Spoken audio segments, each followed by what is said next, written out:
저번에도 말씀을 드렸지만 우리 인생을 한마디로 표현을 하자면 광야라고 표현할 수가 있습니다.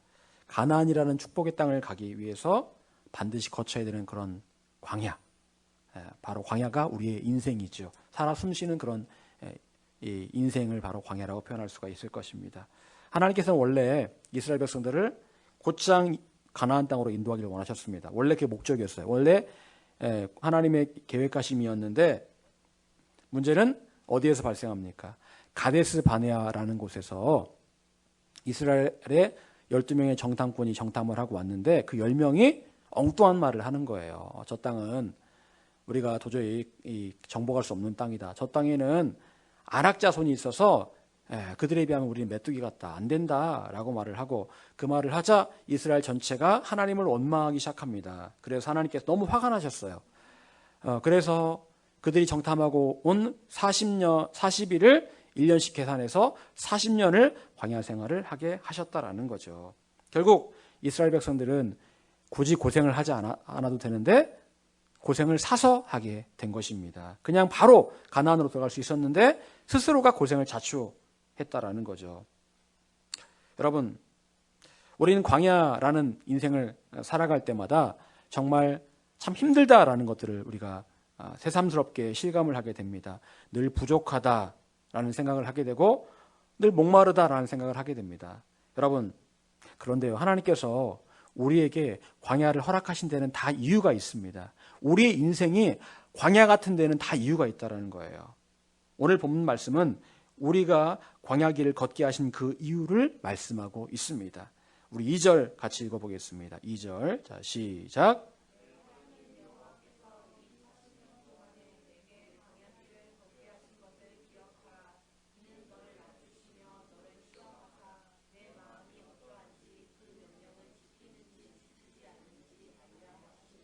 아멘. 자, 이 말씀을 보게 되면 하나님께서 우리로 광야길을 걷게 하신 그것을 기억하라 라는 말씀이 나옵니다. 기억해라.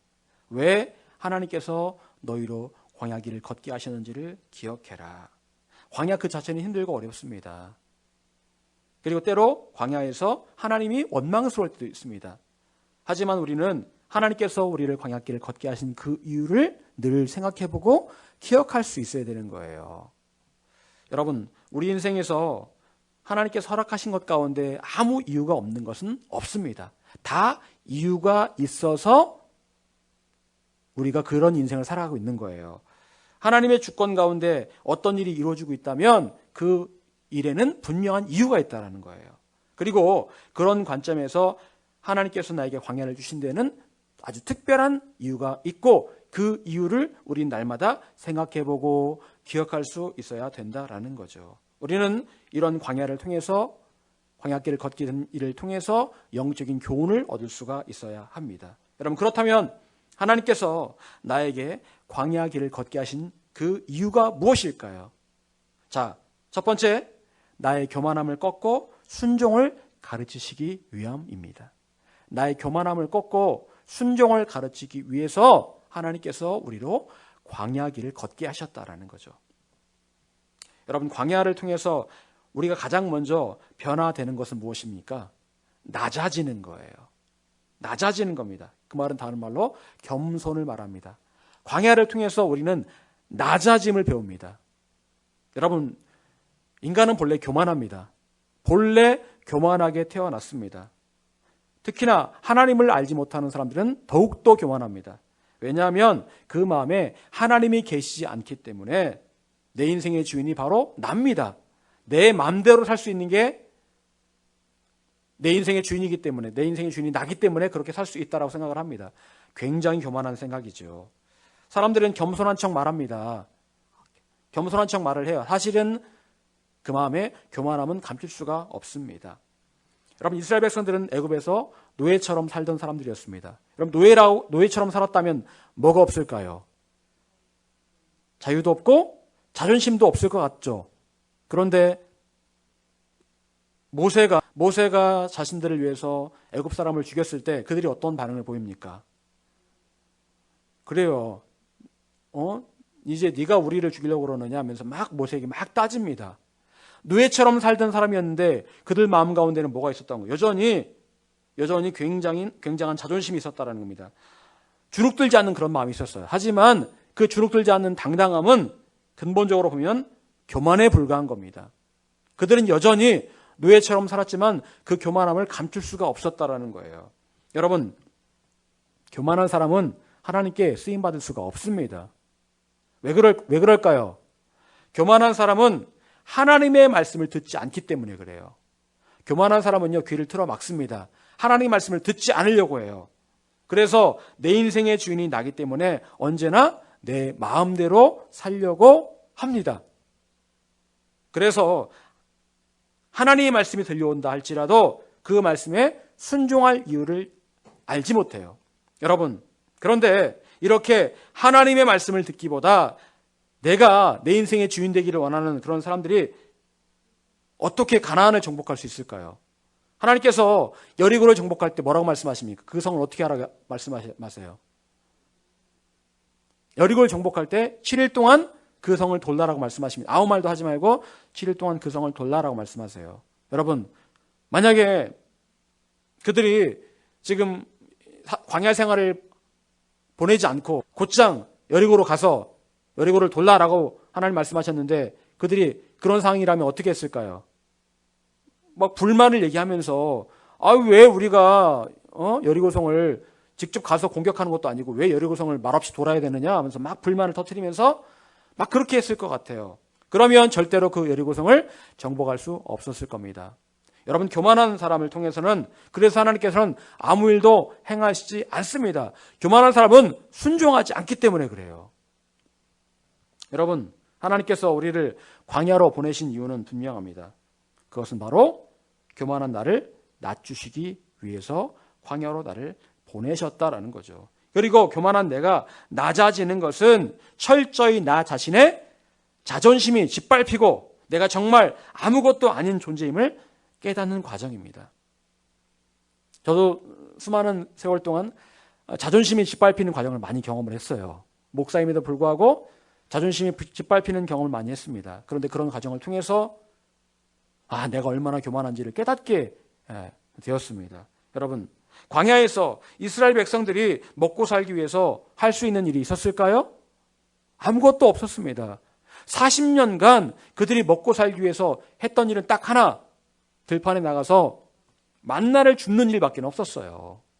만나를 씨를 뿌려서 만나라는 것들을 뿌려서 경작을 해서 결실을 거둔다든지 그런 걸 하지 않았습니다. 그저 만나를 주어서 먹었을 뿐입니다. 그들은 매일 하늘을 바라보면서 만나가 내리기만을 고대했을 겁니다. 그러면서 생각했을 겁니다. 정말 내가 무능하구나. 나는 아무것도 할 수 없구나. 하나님께서 만나를 주시지 않으면 오늘 내가 굶는구나. 이걸 알았을 거예요. 여러분, 내가 얼마나 부족하고 연약하고 보잘것없는 존재인지를 아는 것이 얼마나 중요할까요? 나는 정말 아무것도 아니다. 여러분, 성경에 보게 되면 인간이 먼지와 같다는 말씀이 있습니다. 먼지와 같다. 티끌과 같다는 말이 있어요. 여러분, 인간은 정말 먼지와 같죠. 죽어서 썩으면 흙으로 돌아갑니다. 흙은 훅 불면 날아가는 먼지와 같잖아요. 인간의 모습이 그래요. 그런데 사람들은 마치 본인이 정말 대단한 것처럼 그렇게 생각을 합니다. 여러분, 나 자신의 부족함을 알고 나의 자존감이 짓밟히는 그런 경험들을 한다라는 것. 여러분, 그것은요, 나 자신을 비하한다는 그런 말이 아닙니다. 그것은 곧 나의 교만함을 깨닫고 교만한 내가 철저히 부서지고 새로워지는 그런 과정입니다. 그리고 이렇게 나의 교만함이 무너질 때만이 하나님 없이는 아무것도 할 수 없구나. 하나님만이 나를 도와주셔야지 내가 살 수 있구나. 이거를 깨닫게 된다는 거예요. 이것이 바로 진짜 겸손입니다. 겸손은 나의 교만함을 깨닫고 낮아지는 것까지가 아니라 더 나아가 하나님 없이는 아무것도 할 수 없는 존재임을 깨닫는 것. 그것이 바로 진짜 겸손입니다. 여러분, 내 힘으로 뭔가를 하려고 한다면, 아직도 내 힘으로 뭔가를 하려고 한다면 지금은 광야를 벗어날 때가 아닙니다. 광야를 벗어날 때가 아직 안 된 거예요. 내가 내 힘으로 뭔가를 하려고 한다, 아직도. 그러면 아직도 광야를 좀 더 가야 되는 거예요. 광야를 벗어나는 때는 내가 나의 힘의 무력함을 깨닫고 오직 하나님만을 의지하려고 할 때, 그때가 곧 우리가 광야 생활을 끝낼 때입니다. 여러분, 또한 하나님께서 광야를 통해서 우리에게 확인하시고자 하는 것이 있습니다. 그것이 무엇일까요? 오늘 말씀을 보게 되면 그것은 바로 나의 마음을 광야 가운데서 확인하기를 원하신다라고 말씀하십니다. 물론 하나님께서는 우리의 마음의 중심을 보십니다. 때로는 그런데 하나님께서 우리 마음의 중심을 테스트하기를 원하십니다. 확인하기를 원하십니다. 마음의 중심은 알고 있지만 테스트를 하기를 원하신다라는 거예요.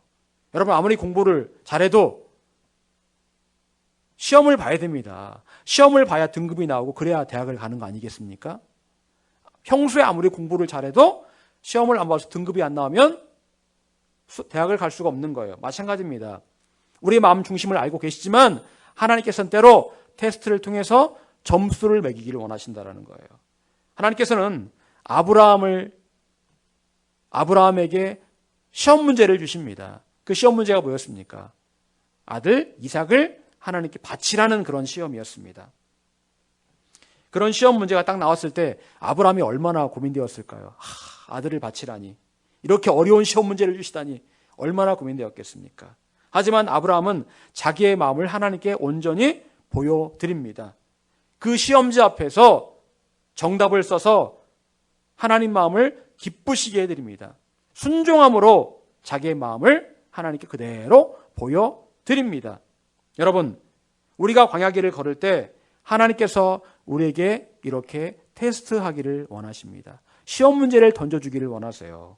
그때 우리는 우리의 마음을 하나님께 보여드릴 수 있어야 됩니다. 어떻게요?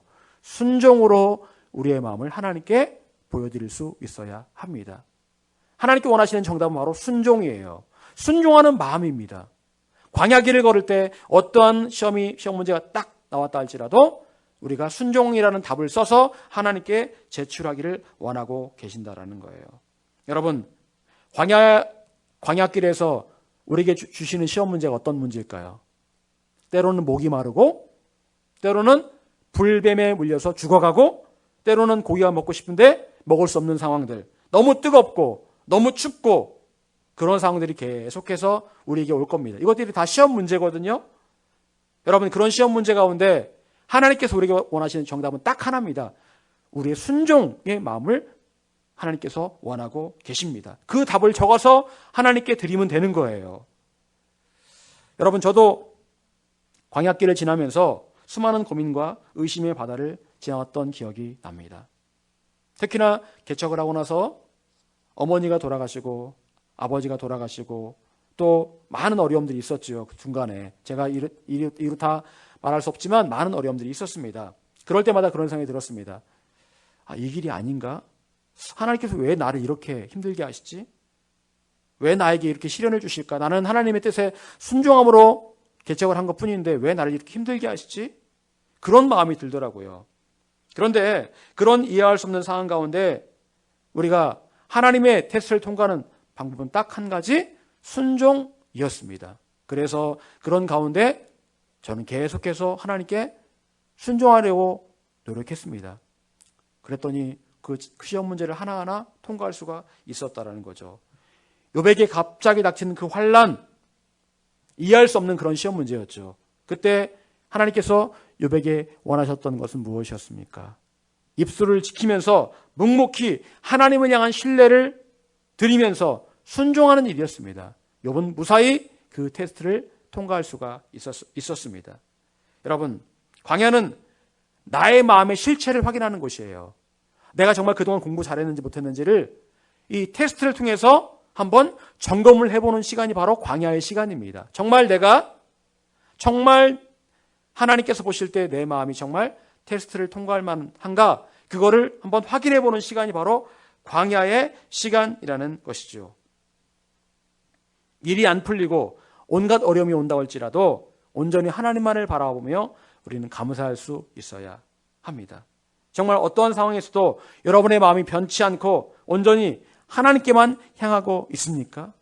어떻습니까? 조금만 어려움이 와도 금방 하나님을 원망하고 하나님께 불평하면서 하나님 나한테 왜 이러십니까? 하면서 그 하나님의 품을 뛰쳐나가려고 하고 있지는 않습니까?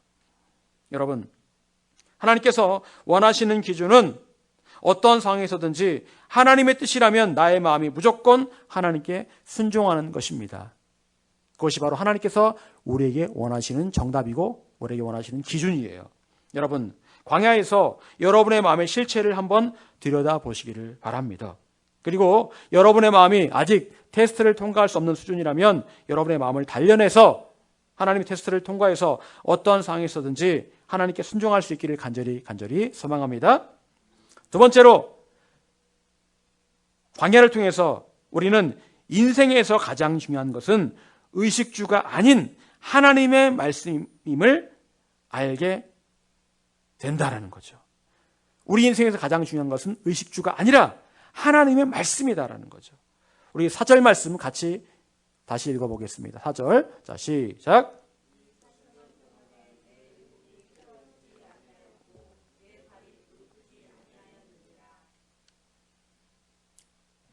예, 그게 4절 말씀.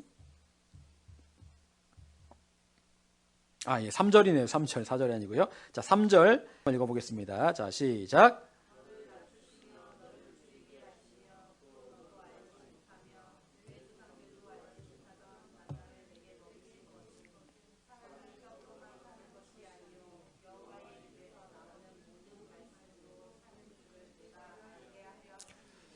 아멘. 여러분, 광야는 먹을 것을 구하기 힘든 곳입니다. 아니, 먹을 것 자체가 없는 곳이죠.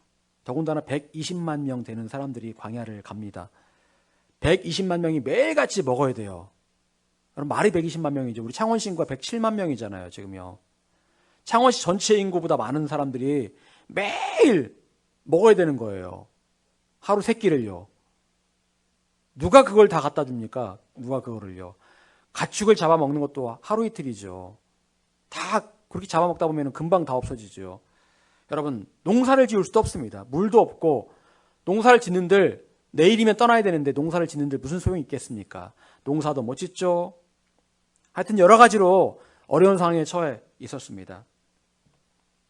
그래서 이스라엘 백성들은 늘 염려했던 것이 뭘 먹고 뭘 마실까라는 것들에 대한 그런 고민들이었습니다. 무엇을 먹고 마시느냐? 여러분, 우리의 원초적인 그런 가장 원초적인 본능이지요. 오늘은 무엇을 먹을까? 내일은 무엇을 먹을까? 내일은 어떻게 살아야 될까? 여러분, 그런데 하나님께서는 그런 우리의 먹고 마시는 원초적인 본능이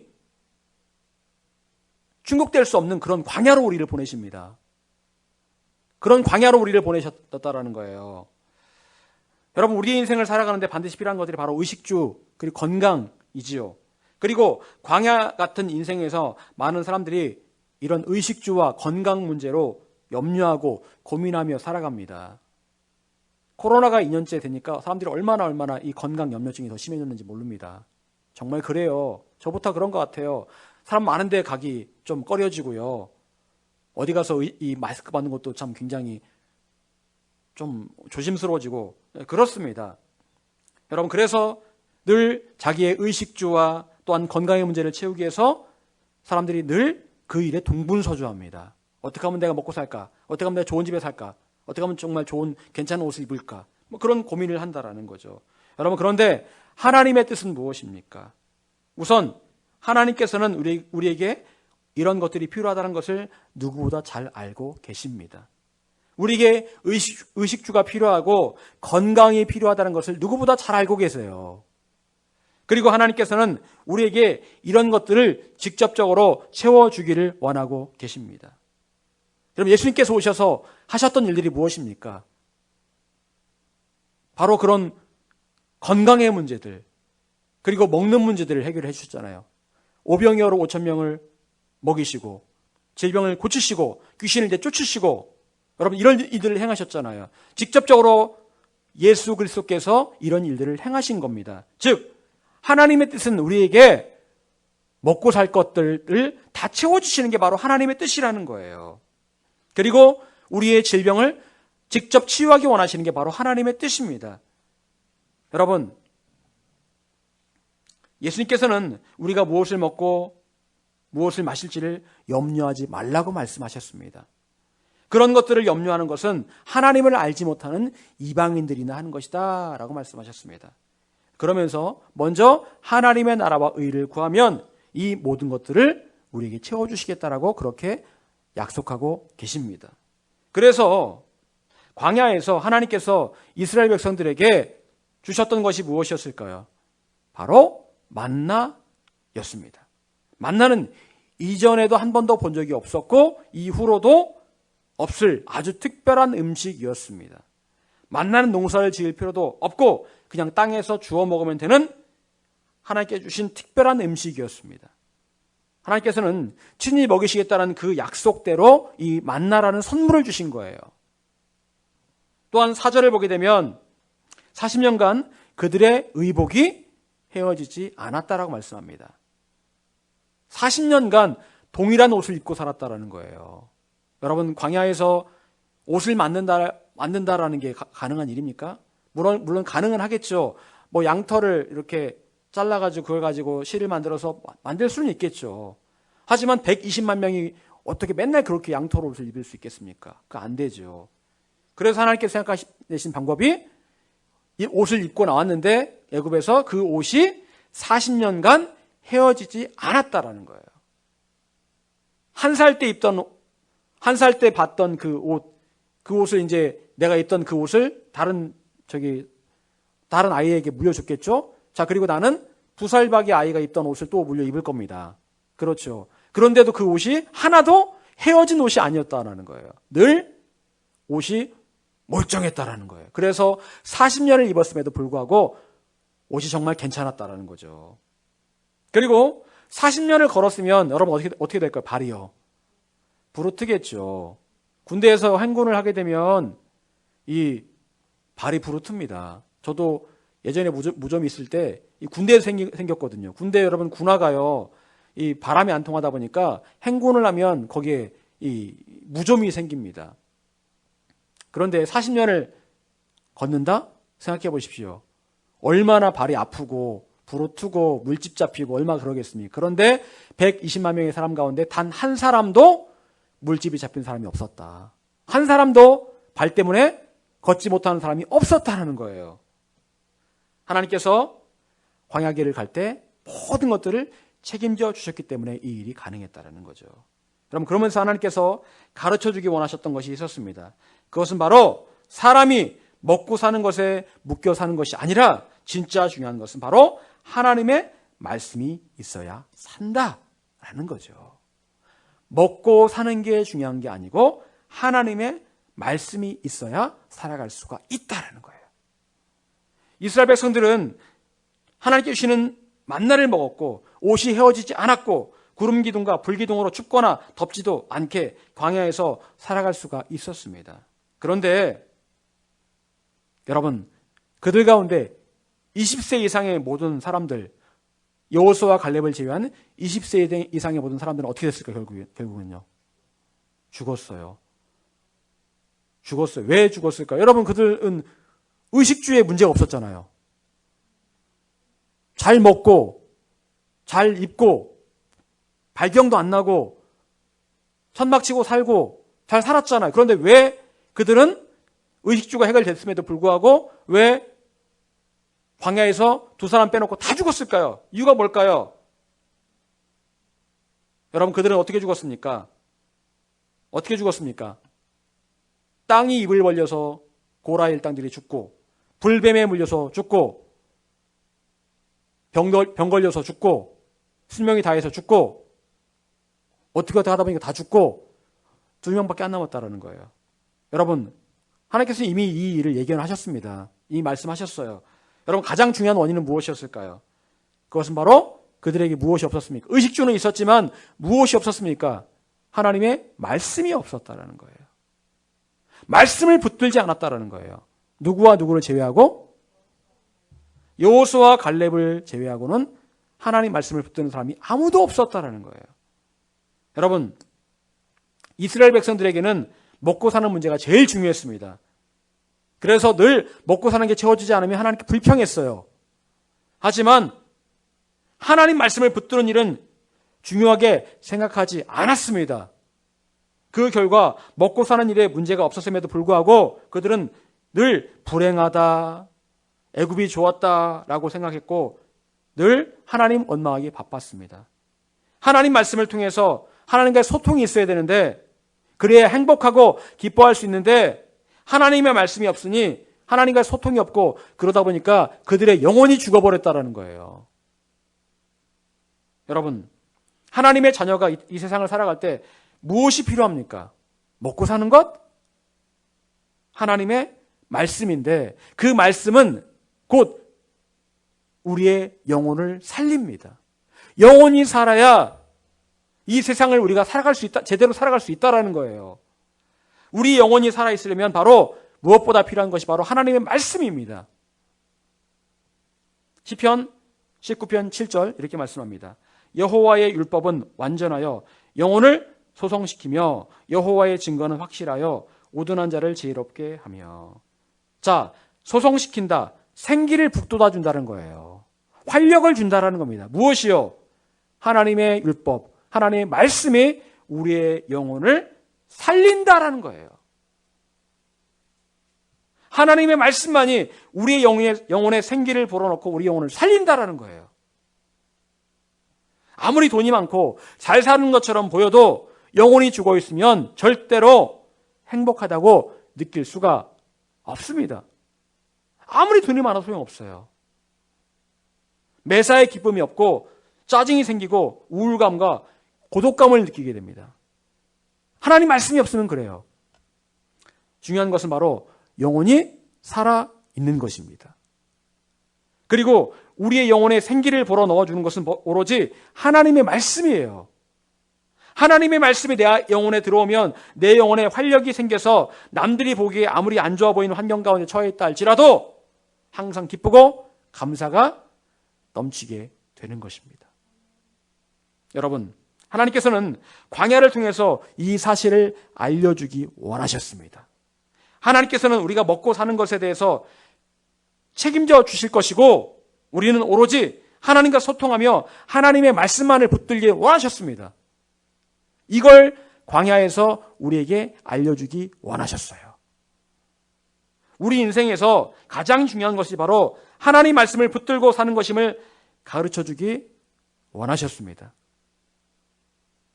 그런데 안타깝게도 여호수아와 갈렙 외에는 어느 누구도 하나님의 말씀을 붙드는 사람이 없었습니다. 그리고 우리 가운데서도 많은 사람들이 늘 먹고 사는 것에만 관심이 있습니다. 무엇을 먹을까? 무엇을 입을까? 내 건강은 어떻게 챙길까? 하나님 말씀은 하나도 중요하지 않아요. 그래서 많은 사람들의 영혼이 죽어가고 있고 행복하지도 않고 겨우 버티며 살아가고 있는 것입니다. 그냥 마지못해 죽지 못해 사는 거지 뭐. 그렇게 살아가고 있다는 거예요. 왜? 영혼이 죽어있기 때문에 그렇게 살아가고 있다는 거예요. 그냥 하루하루 숨쉬고 밥 먹고 잠자고 건강 챙기고 그게 인생의 전부인 줄 알고 그렇게 살아가고 있다는 거예요. 사랑하는 여러분, 많은 사람들이요 화려한 인생을 살고 싶어 합니다. 남들과 비교해서 어떤 좋은 집에 살고 어떤 좋은 음식을 먹고 어떤 좋은 옷을 입고 살지를 걱정을 하고 염려를 합니다. 그것들을 얻기 위해 노력을 합니다. 하지만 하나님께서 원하시는 삶에 대해서는 관심조차 갖고 있지 않습니다. 세상 사람들이 그렇고 또한 많은 크리스찬들이 그렇게 살아가고 있습니다. 매일매일 의식주의 필요를 얻기 위해서 건강을 챙기기 위해서 그냥 근근히 살아가고 있는 거예요. 그러다 죽으면 그냥 끝인 줄 알고 그렇게 살아가고 있는 거예요. 하지만 여러분, 그렇게 살아가는 것은 결론적으로 말해서 어리석은 인생이에요. 예수님께서 비유로 말씀하셨지만 어떤 부자의 삶이 그런 모습이었습니다. 평생을 돈을 많이 벌어서 곡식을 쌓아놓을 창고를 새로 증축을 했습니다. 내 영혼아 이제 잘 먹고 잘 살자 했더니 하나님께서 이 어리석은 자야, 내가 오늘 밤 내 영혼을 취할 것인데 그러면 그것이 누구의 것이 되겠느냐라고 말씀을 하시더라는 거예요. 여러분, 광야는요 우리 인생의 종착지가 아닙니다.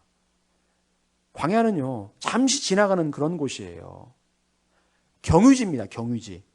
근데 왜 경유지에다가 여기는 내가 잠시 지나갈 곳인데 왜 거기에 모든 걸 투자를 하십니까?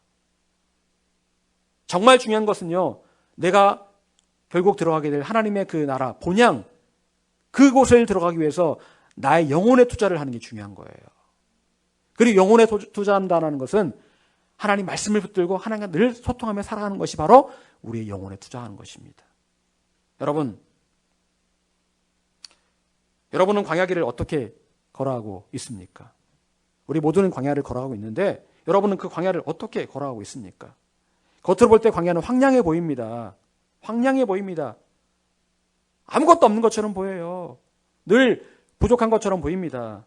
하지만 하나님께서 우리를 그 광야로 보내셨습니다.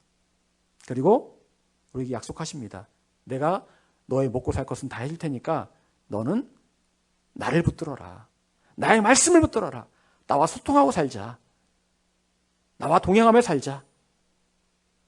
그리고 그렇게 광야를 통과하면서 때로 하나님께 테스트하실 때 여러분의 마음을 보여드리면 되는 거예요. 하나님, 여기 있습니다. 저의 마음.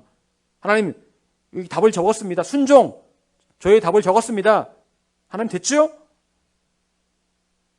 그리고 우리 인생이 끝나는 날 주 앞에 섰을 때에 하나님께서 야, 너 정말 잘 살았다.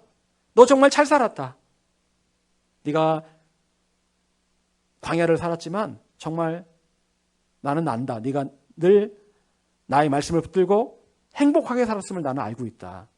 자, 이제 또 이곳 나의 본향에서, 너의 본향에서 우리 행복하게 살자. 그렇게 말씀하실 거예요. 사랑하는 여러분, 광야라는 이 인생을 우리가 이렇게 하나님 말씀 붙들고 여러분의 마음을 하나님께 드리면서 순종하며 승리하며 살아가시길 간절히